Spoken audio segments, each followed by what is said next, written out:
여러분들의 오늘 하루는 어떠셨나요?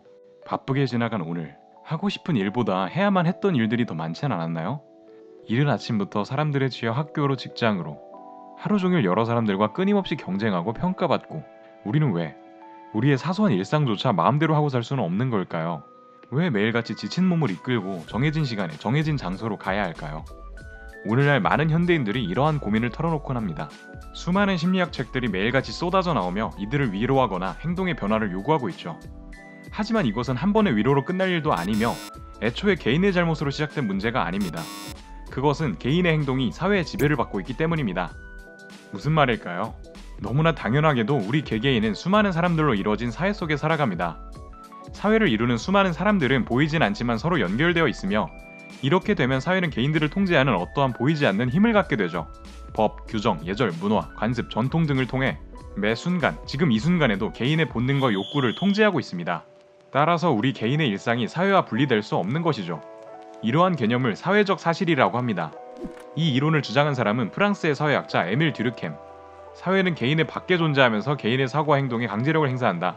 사회는 단순히 개인들의 합으로 이루어진 이름만 있는 개념이 아니라 법, 제도, 문화 등의 형태로 실질적으로 존재하며 개인에게 영향을 끼친다. 내가 이러한 사실을 과학적인 연구를 통해 증명해 보이겠다. 듀르켐은 사회적 사실이라는 개념을 대중에게 처음 소개하고 이것이 사회학의 주 연구 대상이 되어야 한다고 주장합니다. 그리고 우리가 잘 알고 있는 자살론이라는 저서를 통해 이를 과학적으로 증명해내죠. 바로 사회현상에 대한 최초의 과학적 접근, 사회과학의 탄생입니다. 지금부터 당대 센세이션을 불러일으킨 위대한 사회학자 에밀 듀르켐에 대해 알아보겠습니다. 듀르켐의 이론은 역사적으로 굉장히 중요한 가치를 가집니다. 그가 살았던 시대적 배경을 먼저 살펴보죠.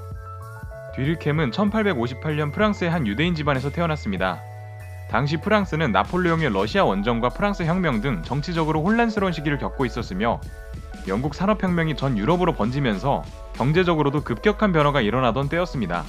평생 농부였던 사람들이 공장 노동자로 일하게 되고 혁명과 전쟁으로 사람들이 죽어나가던 이런 대혼란의 시대에 듀르켐은 사회적 질서를 세우기 위한 방법이 무엇일지 고민했죠. 그리고 사회학이 막 만들어진 당시 사회학을 접한 듀르켐은 이 학문을 통해 사회 질서를 확립할 수 있겠다는 생각을 하게 되었습니다. 듀르켐 이전까지 사회학은 상당히 추상적인 면이 있었습니다. 하지만 듀르켐은 사회의 혼란을 잠재우고 질서를 세우기 위해서는 사람들을 설득할 만한 정밀한 연구가 필요하다고 생각했습니다. 이렇게 나타난 것이 사회적 사실인데요. 사람들에게 영향을 주는 사회적 사실이란 것이 객관적으로 존재하고 사회학자는 이를 과학적인 방법으로 연구하여 사람들에게 증명해야 한다는 것입니다. 드디어 다른 학문과 구별되는 사회학만의 연구 대상이 정해지게 되었고 이로써 듀르켐 이후의 사회학자들이 점점 구체적이고 체계적인 연구를 할 수 있게 됩니다. 그렇다면 사회학적인 연구가 대체 무엇인지 듀르켐의 유명한 연구 자살론을 통해 자세히 알아보겠습니다. 듀르켐이 살던 시대에는 자살의 가장 큰 원인은 신경쇠약과 같은 정신병이나 유전적 문제라는 것이 일반적인 생각이었습니다. 그러나 듀르켐은 통계 조사를 통해 정신병, 유전, 체질, 기후, 계절 등의 요소와 자살은 아무런 관련이 없다는 것을 밝혀냈습니다.